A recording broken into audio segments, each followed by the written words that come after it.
Alors en tant que photographe, l'une des questions qu'on entend le plus souvent, c'est quel est l'appareil photo que vous utilisez? Comme si c'était l'appareil photo qui faisait la photo et qui permettait qu'elle soit appréciable. Alors qu'en fait, peut-être que la meilleure des questions à poser à un photographe, c'est quel est l'objectif photo que vous utilisez? Parce que c'est lui réellement le prisme qui va faire en sorte que l'image, son cadrage, soit si particulier. Alors moi, en sachant une fois de plus que derrière une photo, c'est quoi qu'il arrive le photographe qui fait la photo, qui se déplace, qui va chercher à capturer l'image qu'il projette en tête, quel que soit son sujet. Et généralement, ce qu'on oublie, c'est que ce photographe-là, pour arriver à son but, eh bien, il a créé tout un écosystème autour de lui. Que ce soit en photographie animalière, en photographie de studio ou même en photographie de paysage, on utilise plein d'accessoires qui nous permettent justement d'aboutir à nos photos. Par exemple, pour un photographe de studio, eh bien tout simplement, il va gérer son éclairage, son support, son arrière-plan, sa matière, ses ambiances, il va les travailler pour pouvoir aboutir à sa prise de vue. Au-delà de ça, il va même utiliser des accessoires, genre des machines pour faire de la fumée, des gouttes d'eau, des petites pipettes pour mettre de la rosée, des sprays, tout un tas d'accessoires qui vont lui permettre vraiment de valoriser son sujet et une fois de plus d'aboutir au résultat qu'il projette dans sa tête. Concernant le photographe animalier, eh bien, il va gérer son camouflage, éventuellement son confort, parce qu'il va rester à un affût pendant des heures, voire des jours. Donc il va y avoir sa tente, sa popote, potentiellement un siège, quelque chose qui vont lui permettre vraiment de rester le temps qu'il faut, le temps nécessaire à capturer son sujet. Concernant la photographie de paysage, celle que je pratique, eh bien, mon écosystème, il va être plutôt orienté actuellement sur ma capacité à randonner, d'aller d'un point A à un point B, d'être éventuellement le plus léger possible par rapport au dénivelé que je peux rencontrer en face de moi. Est-ce que je vais devoir dormir sur place? Est-ce qu'il me faut un duvet, un matelas? Est-ce qu'il va y avoir un abri? Quelle va être la température? Donc, on va dire tout un tas de choix vestimentaires qui vont me permettre d'aller prendre ma photo. Et ça, généralement, c'est ce que les gens n'ont pas du tout en tête. C'est l'envers du décor. Et ça, on le construit comme en photo, au fur et à mesure de ses expériences. Il y a 3 mois de ça, j'ai commencé à projeter mon écosystème sur de la rando en montagne en hiver. Donc j'avais déjà le sac à dos, j'avais déjà les duvets, j'avais déjà un matelas, même s'il m'a fait un peu défaut lors d'une de mes randonnées. Le matelas gonflable que j'ai est percé. J'avais aussi les différentes couches, voilà, pour rester au chaud tout en pouvant me déplacer en pleine journée et rester au chaud, donc le soir, à la tombée de la nuit. Et sachant que j'avais pour but d'évoluer dans un milieu éventuellement chargé de neige, eh bien j'ai commencé à m'enseigner sur les raquettes à neige qu'on pouvait trouver sur le marché français. Et en faisant mes recherches, je suis tombé sur les raquettes, on va dire, un petit peu classiques, et il y en a une qui est tout simplement sortie du lot, parce que son concept était, pour moi, complètement innovant et inconnu, clairement. Donc j'ai pris le temps de regarder ce produit-là, de me renseigner, et vu que j'avais quelques doutes, je suis rentré en contact avec la marque parce que j'avais tout un tas de questions par rapport à ma pratique, et notamment par rapport à ma problématique de surpoids, dans le sens où j'allais transporter un sac à dos avec entre 8 à 15 kg de matériel, ce qui peut vraiment engendrer dans la neige un enfoncement excessif et donc des difficultés à progresser. On peut compenser ça par rapport à la superficie du tamis, mais sur les raquettes, on va dire, un petit peu disponibles sur le marché français, eh bien les tamis sont plus ou moins équivalents. Donc, en rentrant en contact avec la marque, j'ai pu leur exprimer ma volonté de faire tel ou tel type de randonnée, dans tel ou tel type de conditions, et avec tel et tel type de contraintes, notamment la contrainte de poids. Par rapport à ça, clairement, ils ont été assez intéressés par mon profil. Ils ont généralement une clientèle un petit peu de randonneurs, je dirais pas du dimanche, mais occasionnelle. Et là, ils étaient intéressés par mon profil parce que déjà, j'allais faire des randonnées réellement à la journée, voire même des randonnées sur plusieurs jours. Et ça, pour eux, c'était intéressant d'avoir un feedback à ce niveau-là. Donc, ils ont eu la gentillesse de m'envoyer une paire de raquettes qui m'a permis, justement, comme vous avez pu le voir dans les précédents vlogs, d'évoluer dans la neige, je dirais en toute tranquillité et avec une certaine facilité. Quand on regarde les raquettes à neige EvoSnow, on voit que les concepteurs sont repartis sur une page vierge, une page blanche, tout simplement parce qu'ils ont remis à zéro 90%, on va dire, de ce qu'on connaissait de la raquette à neige. Ils ont enlevé le principe d'une armature rigide.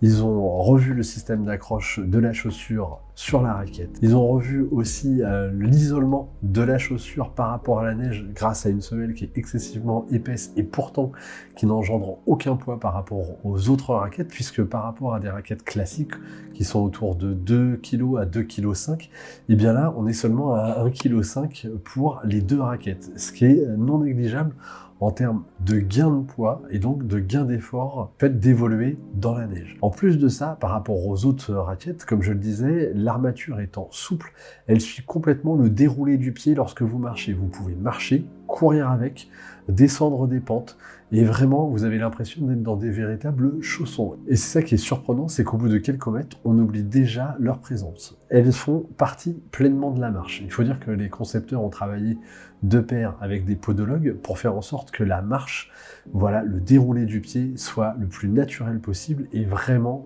ça se ressent. Le gros point fort, et ça vraiment c'est indéniable, c'est le gain thermique. Il est énorme, à peu près 7 degrés de gain, ce qui est non négligeable. Moi personnellement j'ai souvent froid aux pieds, et grosso modo là, avec de simples chaussures de randonnée montantes, associées aux raquettes à neige, j'ai jamais eu froid aux pieds. J'ai même fait l'expérience, voilà, au petit matin, de sortir de l'abri dans lequel j'étais, juste avec mes chaussures de randonnée, d'aller dans la neige et de revenir, et de remettre les raquettes, et à ce moment-là, le gain était impressionnant. On a vraiment l'impression de remettre des chaussons, des charentaises, et de se retrouver dans un cocon de chaleur, parce que vraiment, 7 degrés de gain, c'est énorme. L'autre gros avantage, c'est la souplesse de cette semelle, donc dans le déroulé du pied, mais aussi dans le fait que vous allez pouvoir passer d'un revêtement à un autre sans aucun problème, sans être obligé de déchausser ou de refaire vos réglages. Tout simplement parce que on a un confort d'impact qui est là aussi hyper présent. Comme je le disais, on n'est pas sur une rigidité, une armature rigide plastique qui déjà fait du bruit, mais on est vraiment sur une armature, on va dire souple, qui suit le déroulé de la jambe, qui va aussi amortir le choc et qui va aussi amortir le volume sonore. Et ça, c'est non négligeable si on fait de la photographie animalière.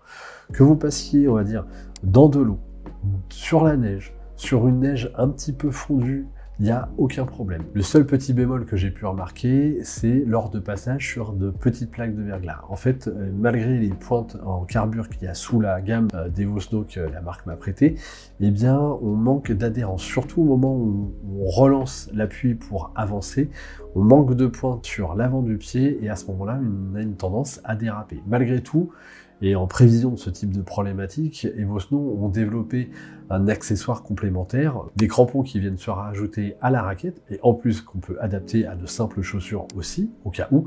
Le seul inconvénient, c'est que là, ça nécessite un petit peu d'ajustement, de remise en place d'un système, et ça, c'est un petit peu dommage. La solution, peut-être, à terme, serait de rajouter des pointes sur l'avant de la raquette pour que lorsqu'on déroule le pied et qu'on vient sur un appui sur la pointe, eh bien, on ne soit pas amené à déraper. Sinon, en dehors de ça, j'ai vu aucun problème. C'est juste du bonheur. Silencieux, hyper confortable, j'aurais presque tendance à dire chaleureux, parce que en plus votre chaussure, vous la mettez comme dans une sorte de chausson, ce qui fait qu'il y a un revêtement qui est étanche et déperlant sur le dessus, qui vient vous protéger de la pénétration de la neige sur le dessus de votre chaussure. Des petits détails, plein de petits détails comme ça, qui font qu'on voit que le produit a été pensé de A à Z. En plus, même si vous avez des grosses moufles ou des gros gants, le système d'accroche de la chaussure est hyper pratique. Il peut être manipulé sans aucun problème. Vous n'allez pas être obligé de retirer votre gant pour ajuster vos réglages, vos sangles. Ça se fait, mais vraiment sans aucun problème, tout en gardant vraiment des grosses moufles. Voilà, c'est que du bonheur. J'ai passé à peu près 28 heures, si je me souviens bien de mes calculs, mais 28 heures à marcher avec ces raquettes.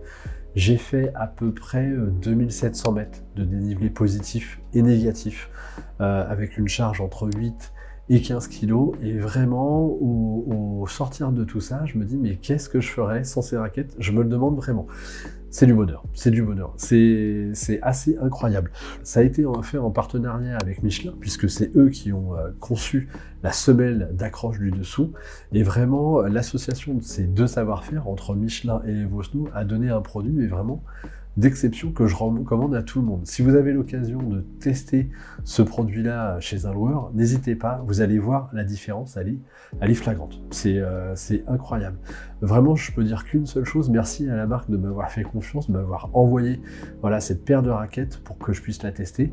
Je pense que toutes les autres marques, les concurrents, vont revoir leur concept et obligatoirement s'orienter vers ce type de produit plus souple, où vraiment le déroulé du pied est complètement naturel, parce que c'est incomparable. Comme confort, c'est incomparable. En plus, vous n'êtes pas sur une chaussure qui se soulève au niveau du tamis, et donc vous n'avez pas cette impression de traîner quelque chose lorsque vous marchez. Et rien que ça, ça rajoute du confort. Donc vraiment, une fois de plus, merci à la marque EvoSnow de m'avoir prêté ces raquettes. Je pense qu'elles vont faire vraiment partie à temps complet de mon écosystème hivernal, parce que vraiment, ça amène un tel confort que je me suis rendu compte que dès que je sortais de la voiture, je les avais déjà au pied, et que quel que soit le type de revêtement, on va dire, que j'allais rencontrer, je les gardais, sans être amené à les enlever, à les remettre, à les enlever, à les remettre, ce qui est le cas en fait de la plupart, on va dire, des raquettes concurrentes.